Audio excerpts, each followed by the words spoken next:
Hello guys most welcome. हम कर रहे हैं कॉर्पोरेट अकाउंटिंग और आज हम चैप्टर नंबर सेकंड स्टार्ट कर रहे हैं। चैप्टर नंबर फर्स्ट हमने कंप्लीट कर लिया था, issue of shares, forfeiture and reissue of shares. Chapter number second जो हमारा है वो है इशू ऑफ डिवेंचर्स एंड इसके अंदर एक और टॉपिक भी हम कवर करेंगे इस चैप्टर के अंदर, that is underwriting of shares and debenture. यानी कि इस चैप्टर को दो पार्ट में डिवाइड किया है। सबसे पहले हम इशू ऑफ डिवेंचर के सारे टॉपिक्स कवर कर लेंगे, उसके बाद में हम underwriting of shares and debenture को इसी चैप्टर में कंप्लीट करेंगे। आइए, इशू ऑफ डिवेंचर्स क्या है सर? इशू ऑफ शेयर्स तो सुना था, ये इशू ऑफ डिवेंचर क्या है? तो यहां पर मैं क्या करूंगा, आपको थ्योरेटिकल पार्ट में ले जाने से पहले थोड़ा कॉन्सेप्चुअल पार्ट समझाता हूं। डिवेंचर्स और शेयर्स में जब मैं डिफरेंस बता दूंगा ना, तो आपको कभी भी कोई भी कंफ्यूजन नहीं होगा डिवेंचर से रिलेटेड। इसके अलावा बैलेंस शीट में जब मैं इसका प्रेजेंटेशन करूंगा तो आपको बिल्कुल क्लियर हो जाएगा, अच्छा ये है। तो चलिए स्टार्ट करते हैं। मैं डिवेंचर से पहले थोड़ा सा आपको जो चैप्टर नंबर फर्स्ट में हमने शेयर्स इशू करना सीखा है उसके बारे में बताता हूं, फिर हम डिवेंचर के बारे में करेंगे, दोनों में कंपैरिजन हो जाएगा और बैलेंस शीट में इनका कहां इफेक्ट होता है वो भी आपको फर्स्ट लेक्चर में ही समझ में आ जाएगा। देखिए, मान लेते हैं ये कंपनी है और इस कंपनी ने ना शेयर्स इशू किए। कौन से शेयर्स इशू किए? इक्विटी शेयर्स इशू किए। 10,000 इक्विटी शेयर है, एक है 10 रुपए का। तो यहां पर जितने भी शेयर होल्डर हैं, जो भी इक्विटी शेयर परचेज करेंगे वो कंपनी के क्या हो गए? इक्विटी शेयर होल्डर या शेयर होल्डर। इनको हम शेयर होल्डर्स भी बोलते हैं, इनको हम मेंबर्स भी बोलते हैं। तो इन लोगों ने कंपनी के शेयर परचेज कर लिए, कंपनी के पास में 1,00,000 रुपए आ गए। 10,000 मल्टीप्लाई बाय 10। अब ये जो शेयर होल्डर है इनको क्या क्या राइट्स मिलते हैं कंपनी की ओर से? इनको राइट मिलते हैं कंपनी की ओर से क्योंकि इन्होंने पैसा लगाया है। देखो, इनको सबसे पहले डिविडेंड मिलता है, यानी कि प्रॉफिट में हिस्सा मिलता है, ठीक है। इसके अलावा इनको वोटिंग राइट मिलता है, वोटिंग राइट मिलता है। ये कंपनी के ओनर होते हैं, मेंबर होते हैं। इनको जो है एजीएम में पार्टिसिपेट करने का राइट मिलता है एनुअल जनरल मीटिंग के अंदर। बदले में इनको डिविडेंड मिलता है, लाभ में हिस्सा मिलता है, वोट देने का राइट मिलता है, जिससे बहुत सारे डिसीजंस को ये प्रभावित कर सकते हैं और एजीएम के अंदर जाकर के ये जो है वोट देते हैं, पार्टिसिपेट करते हैं, कंपनी के डायरेक्टर्स वगैरह को चेंज कर सकते हैं। तो ये रियल ओनर हो गए कंपनी के। अब होता क्या है, जब मैं अभी शेयर्स के बारे में बता रहा हूँ, डिवेंचर के बारे में अब बताऊंगा, थोड़ा सा सब्र रखना, सब क्लियर हो जाएगा, आपको अच्छे से समझ में आएगा। देखो, कंपनी की जो बैलेंस शीट होती है ना, आपको पता है, अगर नहीं आती है ना बैलेंस शीट आपको अच्छे से कि सर हमको तो बैलेंस शीट आती ही नहीं है जो आप ये बता रहे हो, तो फर्स्ट टाइम देख रहे हैं, तो प्लीज आप मुझे कमेंट कर देना, मैं पूरा बैलेंस शीट भी समझा दूंगा। कंपनी की बैलेंस शीट इस तरीके से बनती है, आपको पता होगा। ओके, और मतलब जैसे हम पार्टनरशिप में बनाते हैं, सोल प्रोप्राइटरशिप में बनाते हैं, वो अलग है। ये कंपनीज एक्ट 2013 के हिसाब से ऐसे बनती है बैलेंस शीट। ओके, तो ये जो बैलेंस शीट है, कंपनी की बैलेंस शीट बोलते हैं इसको। इस बैलेंस शीट के अंदर यहाँ पर पर्टिकुलर, यहाँ पर नोट नंबर आ जाते हैं, रुपीज आ जाता है। ओके, यहाँ पर दो साइड होती है और एक जैसे ही ऐसे ही होती है। इसमें फर्स्ट आता है हमारा इक्विटी एंड लायबिलिटी। क्या आता है? Equity and liability. और सेकंड नंबर आता है हमारे यहाँ पर एसेट्स। इस तरीके से होती है। फिर इक्विटी एंड लायबिलिटी की यहाँ टोटल हो जाती है, एसेट्स की यहाँ नीचे टोटल हो जाती है, दोनों टोटल बराबर होती है, मतलब बैलेंस शीट सही है।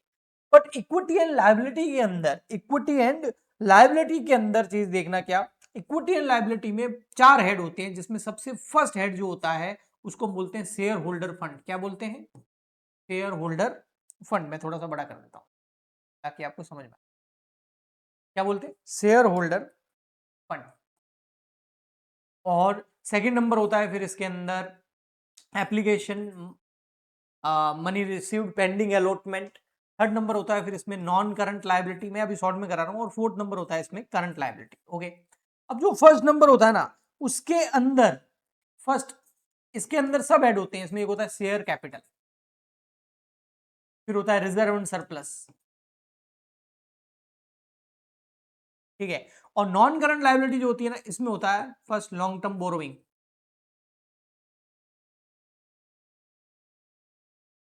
फिर इसमें 3-4 और होते हैं। लेकिन मैं आपको यहां ये समझाना चाहता हूं कि ये जो 1,00,000 रुपए आए हैं, अच्छा इसमें एक चीज और समझ लो, बैलेंस शीट के अंदर बहुत ही अच्छी चीज है। वो क्या है? ये जो है ना शेयर होल्डर फंड और फर्स्ट और सेकंड शेयर होल्डर फंड और एप्लीकेशन मनी पेंडिंग अलॉटमेंट, ये इंटरनल लायबिलिटी होती है। क्या होती है? Internal liability. इंटरनल लायबिलिटी मतलब जो कंपनी के ओनर है, जो कंपनी के शेयर होल्डर है, जिनकी कंपनी है, उनका पैसा है ये। और ये जो नॉन करंट और करंट लायबिलिटी होती है ना, ये एक्सटर्नल लायबिलिटी होती है। क्या होती है? एक्सटर्नल, बाहरी दायित्व।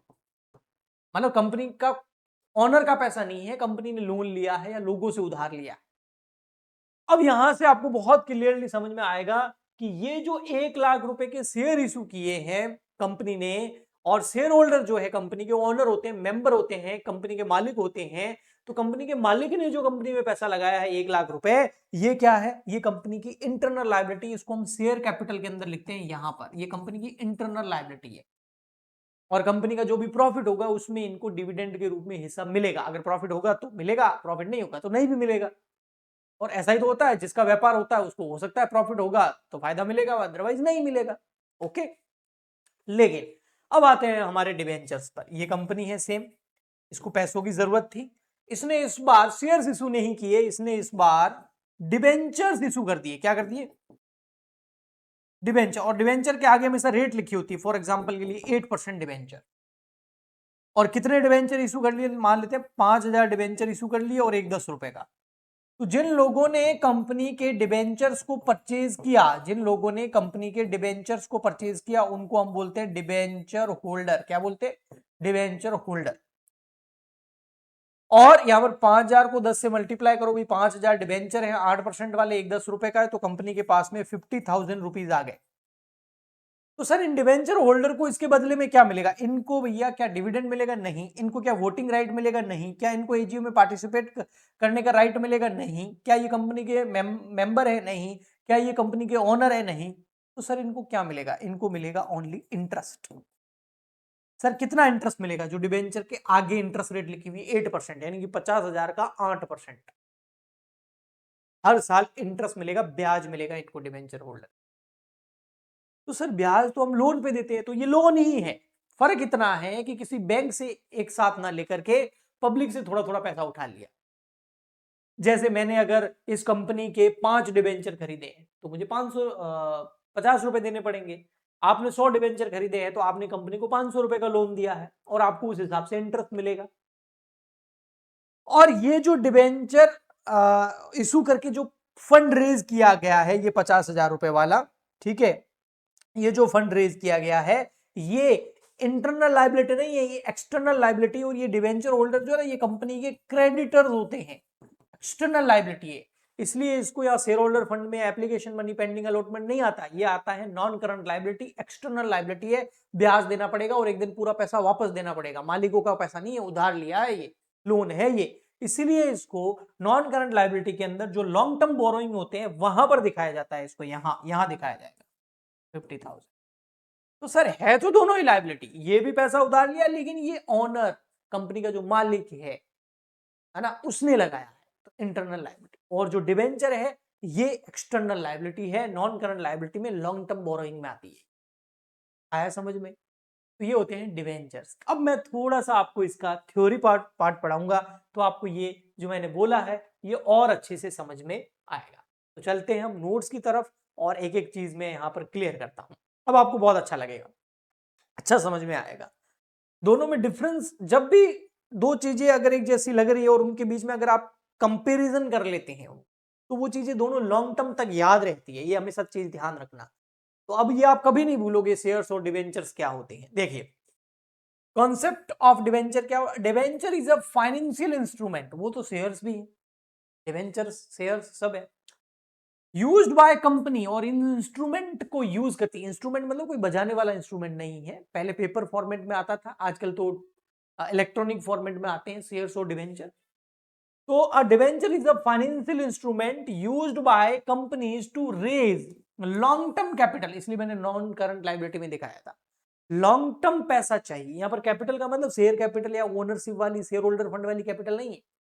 यहां आपको लंबे टाइम तक पैसा चाहिए, कैपिटल चाहिए अपने बिजनेस में यूज करने के लिए, तो आप डिवेंचर यूज कर लो। इस डिवेंचर नाम के फाइनेंशियल इंस्ट्रूमेंट को यूज कर सकते हो। It is the return enclosement of डेप्ट। ये देखो डेप्ट है, डेप्ट है, लोन है। issued by a company under its seal promising to repay the borrowed amount along with interest on a specific date। Company जो है प्रॉमिस कर रही है, उस एंक्लोजमेंट पे सील लगा के लिख के दे रही है कि भाई ये डिवेंचर लो, इसके बदले में हमें पैसा दो, आपको इसके बदले में इंटरेस्ट मिलेगा और एक स्पेसिफिक डेट पर आपके इस पैसे का रीपेमेंट भी हो जाएगा, यानी कि लोन का रीपेमेंट भी हो जाएगा। पैसा उठाएगी, यूज करेगी अपने बिजनेस में, जब तक पैसा वापस नहीं लौटाया जाएगा डिबेंचर होल्डर को तब तक ब्याज दिया जाएगा, और एक दिन ऐसा स्पेसिफिक डेट आएगी जिस दिन कंपनी को अपना पूरा का पूरा जो लोन लिया है वो रीपे करना पड़ेगा। ये होता है डिबेंचर। अब शेयर्स में ऐसा रीपेमेंट वाला सिस्टम नहीं होता है, प्रेफरेंस में तो होता है, इक्विटी में नहीं होता है, क्योंकि इक्विटी शेयर होल्डर को पैसा वापस दे दिया तो कंपनी का वाइंडिंग अप हो जाएगा, कंपनी का डिसोल्यूशन हो जाएगा। Companies issue debenture when the need fund for expansion, business का फैक्ट्री लगानी है, नई मॉडर्नाइजेशन करना है, भाई एआई अपनाना है, नई मशीनरी लगानी है, और अदर बिजनेस पर्पजेस के लिए आप जो है डिबेंचर्स इशू कर सकते हैं, कंपनी डिबेंचर्स इशू कर सकती है। Debenture holder are creditor of the company, ये कंपनी के क्या होते हैं, क्रेडिटर्स होते हैं, मैंने बताया था थोड़ी देर पहले। Do not have voting right, voting right नहीं है, एजीएम में पार्टिसिपेट नहीं कर सकते, और प्रॉफिट में इनको हिस्सा भी नहीं मिलता, इनको मिलता है ओनली डिवेंचर को ऊपर इंटरेस्ट।